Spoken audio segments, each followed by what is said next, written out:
The longest war in American history is ending, not with a bang, but with a Biden whisper. Yes, that's right. This week, troops are leaving Afghanistan finally after 20 years. Here's how President Joe Biden explained the American withdrawal. When I announced our drawdown in April, I said we would be out by September, and we're on track to meet that target. Excuse me. Our military mission in Afghanistan will conclude on August 31st. The drawdown is proceeding in a secure and orderly way, prioritizing the safety of our troops as they depart. Our military commanders advised me that once I made the decision to end the war, we needed to move swiftly to conduct the main elements of the drawdown. And in this context, speed is safety. And thanks to the way in which we have managed our withdrawal, no one U.S. forces or any forces have been lost. Conducting our drawdown differently would have certainly come with an increased risk of safety to our personnel. Right, so there he is explaining what kind of drawdown, and essentially it's a quick drawdown in order to not leave troops stranded, to not endanger them if they are by themselves. So just a little bit more on that. The president made August 31st the formal deadline for US troops to be out of Afghanistan. The withdrawal is for all intents and purposes complete, though the transfer of control of Bagram, which is the main base, also was a black site for torture. The commander of NATO forces in Afghanistan, General Scott Miller, will soon be leaving the remaining forces in charge of a 2-star general. And so there will be, as the president said in this speech, continued diplomatic presence to maintain an embassy in Kabul. Several hundred troops will remain for protection, and more will support the security of a Kabul International Airport. But Cenk, just your initial response to this withdrawal, how it's being done, and after so long. Yeah, so I want to get to the drama of Biden versus reporter on this in a little bit, and that's fun. But first, it's just a giant relief to agree with a Democratic president. It doesn't happen that often. So like when we get it, we're like, oh, thank God. So should we be leaving Afghanistan? Of course. We've been there 20 years. That's insane. 20 years for what? And so as Biden pointed out in the press conference, we went there to get bin Laden, who we got 10 years ago. Can you believe that? It's been 10 years since SEAL Team 6 got bin Laden, right? And then it used to be a base for Al-Qaeda. That was the ostensible reason we went in 20 years ago. But we wiped out that base fairly quickly. And then for the rest of the time, we've just been fighting the Taliban, which is not Al-Qaeda.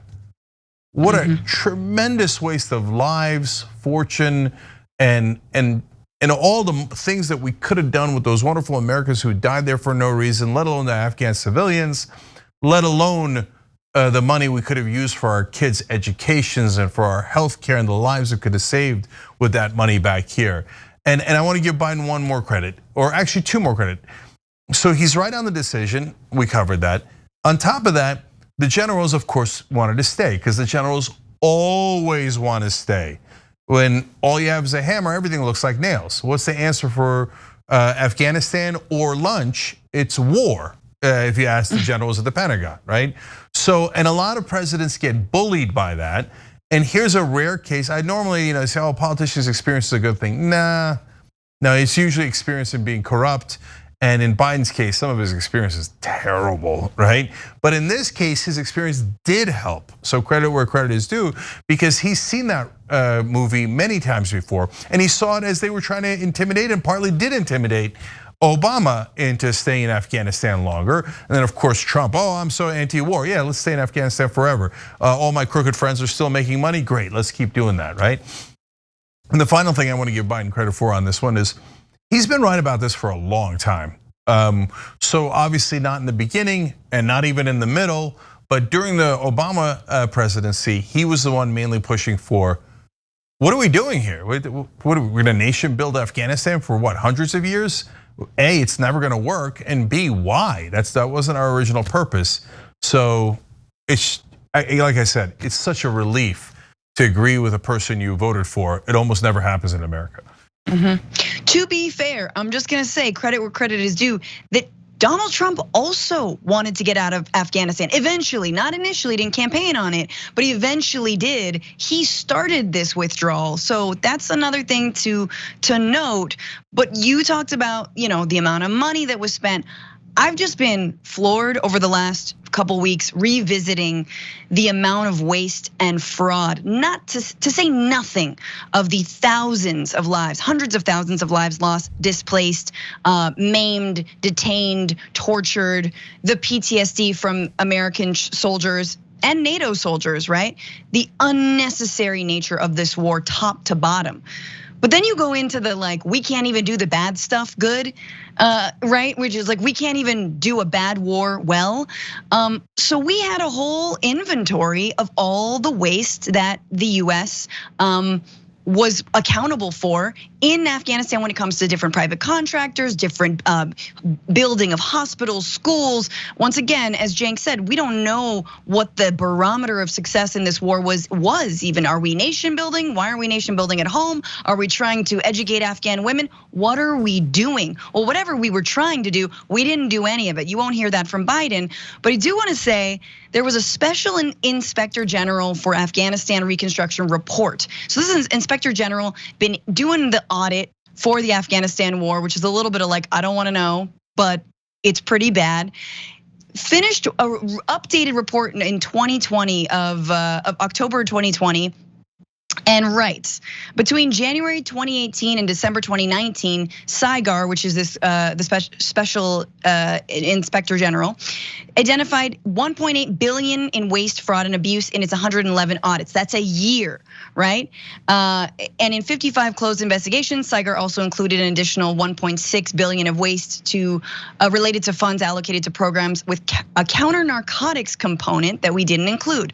All right, now he's adding it to the $15.5 billion of waste and fraud and abuse and failed whole of government efforts we reported on in July of 2018, bringing the total amount of waste, fraud, and abuse identified by SIGAR's work to approximately $19 billion from May 2009, not even since the beginning of the war, through December 31st, 2019.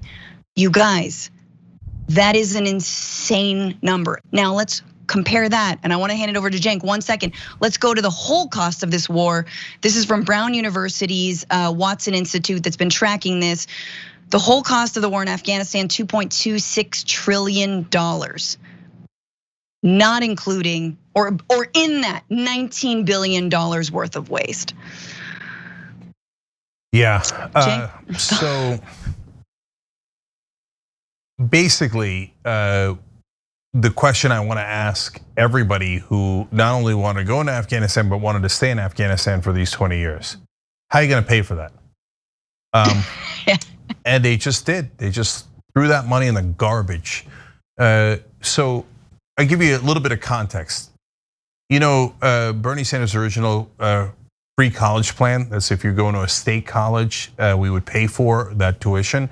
Everybody went nuts. There's no way. It's now buried in our priorities. We can't even get our simplest priority, $15 minimum wage, let alone free college. And every cable news anchor screamed, how are you gonna pay for that? That costs $75 billion a year. Afghanistan, a total and utter waste, 2.2 trillion. So you remember there was a Republican president that originally talked about this. It was Eisenhower. He said, every dollar we spend on the military is a dollar that is taken from the education of our kids and the food that we can use to feed our families. And it's been a wholesale robbery of the American people. So where did that money go, guys? Where do you think it went? It went to defense contractors. The defense contractors basically legally bribed almost all of our politicians. They all pretended it was for national security. National security for what? In year 16, year 17, year 18, what the hell are we doing in Afghanistan? But meanwhile, the defense contractors are gorging on taxpayer money, let alone the $19 billion that apparently was stolen in some way, and nobody ever pays any attention. It's only when you try to help the American people that all of a sudden the press says, how are you gonna pay for that, right? But when you're helping defense contractors and decimating countries and killing civilians and getting our own soldiers and troops killed, at that point, everything's fine and nobody's worried about how to pay for it. No, $2.26 trillion. It feels like almost the same number as Biden's infrastructure plan that Republicans and some Democrats think is way too expensive. Oh, there's no way, $2.3 trillion. Yeah, no, that's one Afghanistan war, like one war right there. And what would we get with all of that? Yeah, Stopping climate change, Fran, that's home care workers. Yeah, I'm sorry to interrupt, but you're so right that I just want to interrupt you to say how right you are. So, like, all the progressives out there, and I know you mean this, right? I know Bernie believes this, right? But you got to call people out. Say, oh, you don't have enough money. Joe Manchin says we don't have enough money for the infrastructure bill. Or even Republicans, Mitch McConnell says we don't have enough money for the infrastructure bill. Well, you all voted for this atrocity of the Afghanistan war, the $2.2 trillion. Where is it? The American people want their money back because they want to build their roads and bridges. They want to build their own country instead of doing nation building, useless, hopeless nation building in Afghanistan. That would resonate so much. That's why we asked the progressives in Congress to fight. It's not to feel good. It's so that we can actually win political battles and get bills passed that actually help us. Yeah.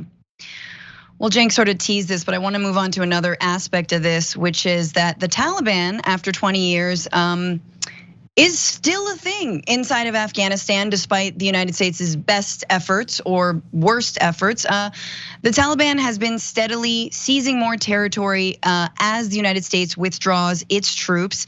So in the past 2 months, it's taken control of more than 80 of the 407 districts in Afghanistan, according to the Long War Journal, which closely tracks the conflict. In the past week alone, the Taliban has taken 10% of the country, currently controlling 195 districts. Now, when asked about that by the media that seems very, very excited to bait Biden into somehow not withdrawing troops, let's take a look at how he responded to their questions. Do you trust the Taliban, sir? Is that a serious question? It's absolutely a serious question. Do you trust the Taliban? No, I do not. Country to the Taliban? No, I do not trust the Taliban. So why are you? Is the U.S. responsible for the deaths that happen to Afghans after you leave? Mr. President, will you amplify that question, please? Will you amplify your answer, please, why you don't trust the Taliban? It's a silly question. Do I trust the Taliban? No. But I trust the capacity of the Afghan military, who is better trained, better equipped, and more competent in terms of conducting war. Don't always see that response. I kind of like the angry boomer Biden. Cenk, what did you think? So angry boomer Biden has gone wrong many times, right? With all the, what would he say once? Hey, fat or something? Right? Fats, you ain't black. There's been way too many. Right, and during the campaign trail, I remember constantly him telling, hey, skinny, tall, don't vote for me, okay? Okay. Long dog, pony soldier, or whatever the hell that thing was. Don't vote for me, right? So a lot of times that goes wrong, and he's yelled at a couple of reporters recently too, where I was like, that seems kind of weird, right? But this one I loved. I totally agree with him. And so, what does that mean? Do you trust the Taliban? What kind of a silly, ridiculous question is that? Like, what is he supposed to answer? So think about the setup, the framing of the question. The setup is, what, either he says, yes, the Taliban are lovely people that I trust. Of course he's not gonna say that, but like, he's like, what are you trying to get him to say that, right? Or he doesn't say it, and then they go, aha, then why are you leaving Afghanistan if you don't trust the Taliban, right? I don't know, man, I don't trust Vladimir Putin, doesn't mean we should invade Russia. That's insane. Well, what kind of a conversation are we having? Do I trust Kim Jong-un? Hell no, the guy runs concentration camps. Should we bomb North Korea? No, they will launch bombs and just kill millions of people in South Korea. No, I'm not gonna buy into your insane, stupid framing. I'm not gonna have that conversation, right? So if anything, I would have been harsher against a reporter. And look, now get into the substance of, okay, so if what you're trying to ask, if you're an honest person, hey, look, Taliban is going to obviously be able to take over more territory when we leave. And is that still our business? Okay, that's now beginning to be a fair question. And my answer to that would be, no, it's not our business. And right now the Taliban has taken over more territory. They've got almost half the country, at least half the districts of the country so far. But hey man, that's like your business, not ours. So the Afghan government, is it really, the military really better than the Taliban? I'm not so convinced of that. The numbers are that the Taliban has 75,000 fighters officially. There is nothing official about the Taliban, but that's what the numbers that are stated. And the Afghan military is 300,000, so they have a lot more. They have 4 times more. But the Taliban in the past has been, if we're being honest, better fighters. And informally, Taliban has a lot more support in some areas of Afghanistan, not all areas of Afghanistan. So, so it's true, they can reclaim more territory, and they're in the middle of reclaiming more territory. But that doesn't mean we should stay in Afghanistan for another 100, 200 years to prevent that. That's not our fight. Our fight was with Al Qaeda, and that fight ended about 18 years ago. Yes, I want to say a couple things. Number one, what is the best recruitment tactic or rationale for the Taliban to govern Afghanistan? The occupation of the country by a foreign power. The US was giving the Taliban a bunch of fodder to say, hey, we're not foreigners occupying this country, we're from Afghanistan. So what do you think villagers who are being raided in the middle of the night, who are they gonna look to? Who are they gonna trust? So again, the first step in any, in any train wreck, car wreck, is to do no harm, right? To get out of Afghanistan, to stop the bleeding, stop all of the everything that the United States occupation has been kicking up. Now, the second thing is we just went over the money. There is money, there is capability. The Afghan army has been supported, and also maybe not supported. And if they need more money, well, then we should ask the weapons contractors and private security contractors who've been funneling billions into their coffers to give them that money. So there's that. The other thing I'm gonna say is, since the beginning of this war, the United States' posture towards the Taliban was, we do not negotiate with terrorists. Well, cool, but the problem with that is, there's no off-ramp to your war. It's either, well, we're going to become the government and set up a new government, which, by the way, they undermined consistently, and they funded warlords who the people were against, who the Taliban won over years ago. So if you're never negotiating with the Taliban, which, look, the Taliban is a horrible governing body, a horrible sect, right? That is draconian. No one is defending them.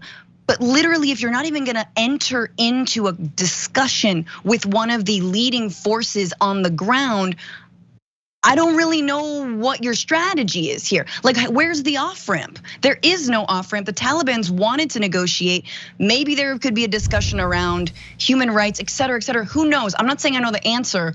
I'm just saying they painted themselves into a corner, the United States did, and guess what? We lost. They're never gonna say that we lost, but that's exacinly what happened. Yeah, we got a break. Yeah, well, just real, Fran, you got to give me an opportunity to agree with you, because I thought your points were so good, and I just wanted to double down on the last one. You don't get to negotiate with your friends; you have to negotiate with your enemies. So I remember Dick Cheney said when Iran had actually proposed a really good deal all the way back in 2004, because they did get a little panicked about our invasion of Iraq. And Cheney turned it down and said, we don't talk to evil. I'm sure the Iranians felt the same way about him, but no, you got a good deal. Who cares that you call them evil? It's silly, right? And the Taliban does terrible things. The mullahs in Iran do terrible things. That's why we're talking to them, so they could do less terrible things. Okay, so this whole idea of like, do you trust the Taliban? Because if you don't, maybe we should just bomb them forever instead of ever doing a peace deal. No, eventually we did a peace deal with the Germans during World War II and the Japanese. And yes, they surrendered in those cases. But by the way, so did the Confederates in America. But it was through a peace negotiations and a peace deal, even though those traitors betrayed us more than anyone else, and they were evil, and nobody should have trusted them. They, obviously backstabbed America. But we even made a peace deal with the army that killed more Americans than anyone else, the Confederacy. Then later we put up monuments to them. So I hope we don't put up monuments to the Taliban like we did for the Confederate generals. But yes, you make treaties with your enemies, not your allies. Absolutely. Thanks for watching The Young Turks. Really appreciate it. Another way to show support is through YouTube memberships. You'll get to interact with us more. There's live chat emojis, badges. You've got emojis of me, Anna, John, JR. So those are super fun. But you also get playback of our exclusive member-only shows and specials right after they air. So all of that, all you gotta do is click that join button right underneath the video. Thank you.